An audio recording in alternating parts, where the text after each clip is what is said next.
التقي مع، ما هو كل برنامج كان ليه ضابط امن دوله بيتابعه، كان اسمه عمرو عادل.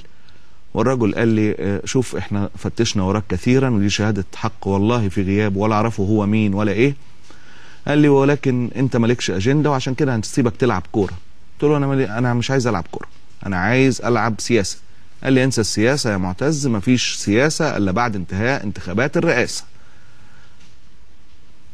وقرر قرارك، روح هتفكر تعمل برنامج كوره هتلاقي، مش هتفكر يبقى هتستنى الانتخابات الرئاسه تقعد في البيت، وانت عشان راجل محترم احنا مش هنعمل اكتر من كده. وربنا اراد وقامت الثوره والحكايه، وجاءت مودرن حريه تاني مع الرجل الدكتور وليد دعبس.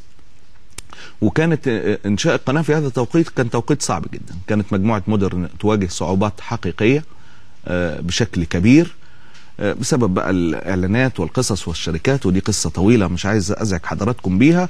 وخرجنا بهذه القناه تحت شرط اساسي وحقيقي، وبقولها وكل الاطراف موجودين، انه في تقديرنا المتواضع لا يقترب منها احد من الفلول ايا من كان.